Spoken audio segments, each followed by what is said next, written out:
All right, let's go around the bases here. And the Miami Marlins have won 6 in a row. That's the good news. The bad news is that yesterday they had to put Sergio Alcantara and Jorge Soler on the injured list for, what did I say? Sergio. Sandy, sorry. Sergio's a restaurant in Miami. Yeah. So Alcantara's got the forearm tightness. Soler has got the oblique strain. But they have won 6 in a row. They're looking for the sweep a little bit later today against the Los Angeles Dodgers. But then after that, they have to go to Philly. They have to go to Milwaukee. Then they host the Braves for 3. So it is, right now, they are locked in a playoff spot, but still a lot yet to be determined for these Miami Marlins and the rest of that National League wildcard chase. We say good morning to Yonder Alonso. Morning. Where are you on the Miami Marlins?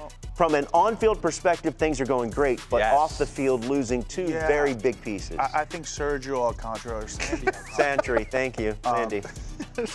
I think his injury doesn't scare me as much, D-Row, as Soler's oblique. Yeah. I think obliques they tend to just take 7 or 8 weeks.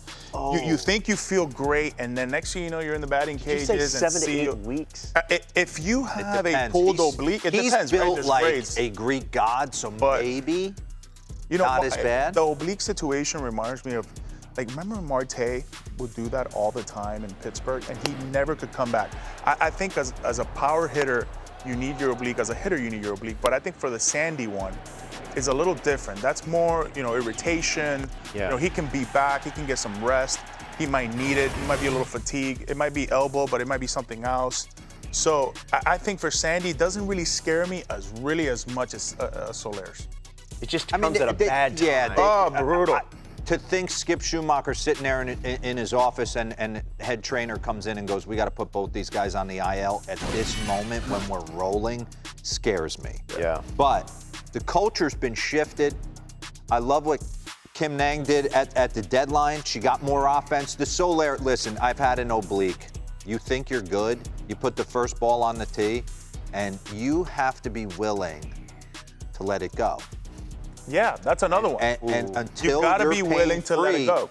He's not coming back. So they're getting product. Jazz has been good. Really good. Jesus Sanchez has been good. Bell, Berger. So I think they can cover the Soler. I'm more concerned.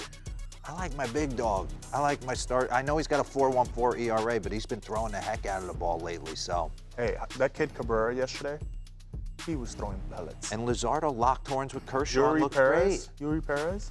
I mean, they're scary. I'm in on the Marlins. I wouldn't want to. I would out of all the teams that are in the hunt in the wild card, I'd say, okay, as a player, you look at the schedule and you always say, we can go there, we match good against those guys. We can go there, we match okay against those guys.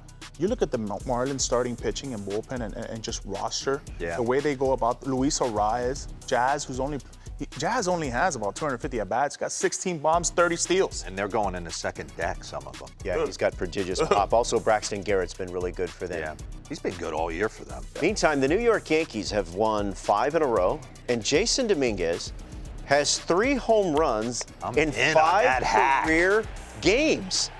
What are we to make of what you've seen of El Marciano, Martian? What a breath of fresh air for the New York Yankees. A season that has been just an amazing disappointment on so many levels. I mean, they're still technically in it. Yeah. But to see some of the young guys come up, Volpe's had a nice year. Very good batting year. average-wise, but certainly done some things no other Yankee rookie has done.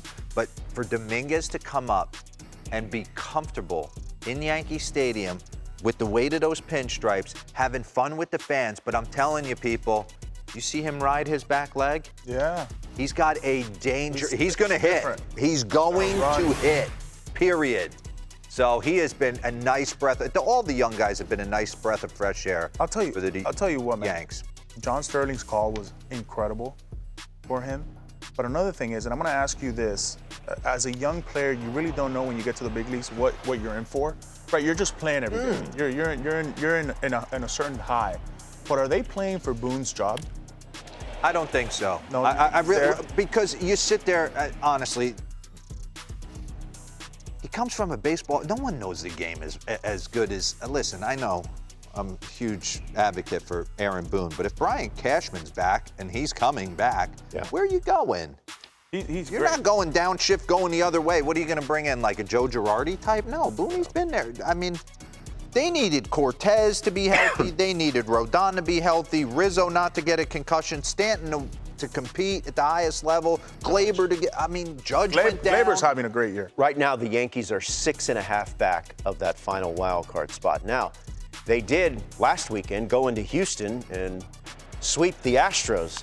After that, the Astros then went nuts for 3 games in Arlington. They hit at least 5 home runs in 3 straight games.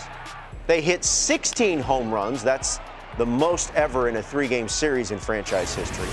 Jose Abreu hit 2 homers yesterday for the first time in an Astro uniform. Chas McCormick went deep. He's got 20 bombs. He needs to play every day. Yainer Diaz has 20-plus bombs. We didn't see him at all in the entire series.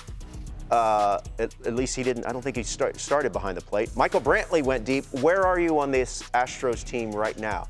By the way, they play much better on the road than they do at home. They've got to go home beginning this weekend against the I've Padres. never panicked on the Astros. You want to be the man, you got to beat the man.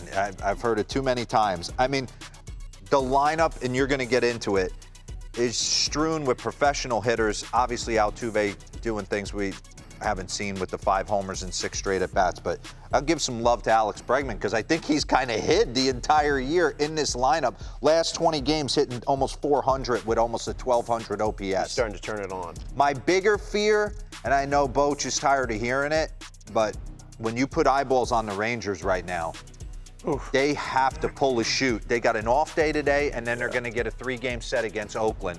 They have to beat up on them. Yeah. Just for the mindset to change. They're not getting any length out of their starters. Their bullpen have been catastrophically bad.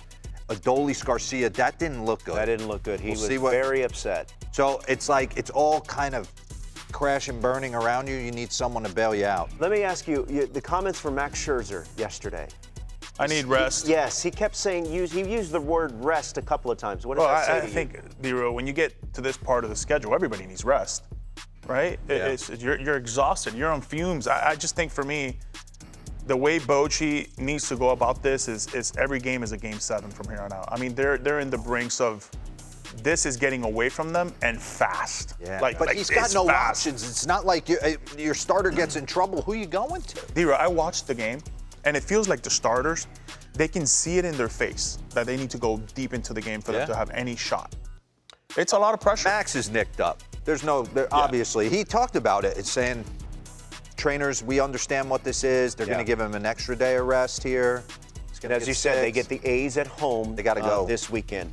Tyler Glasnow, excellent yesterday, tying a career high with 14 strikeouts. He got 18 outs yonder. 14 of them were strikeouts in a 3-1 win over the Red Sox.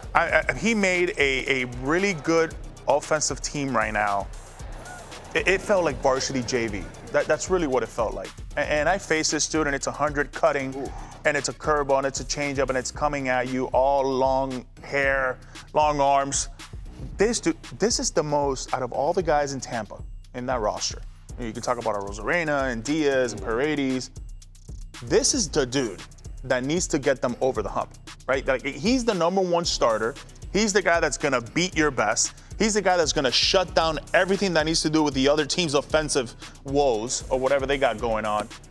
This dude is for real. Yeah, I mean, it's always been health concerns with Tyler Glasnow. I think he's the nastiest stuff-wise starter in the game. I mean, you can make that argument. Yeah. It's 100 miles an hour cutting. It's unbelievable extension, ride through the zone. Tip of the cap to Basabe playing some shortstop, doing some things the right way with Wander out. Yeah. They find a way. Kevin Always do. Cash Yeah, he is- does. I don't know him that well. I've been around him a little bit.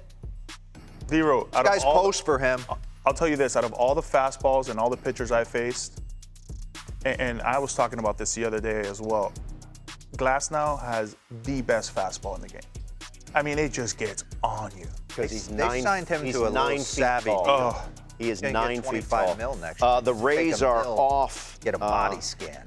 The Rays Full. are back at home. Head to toe. They're taking on the Seattle Mariners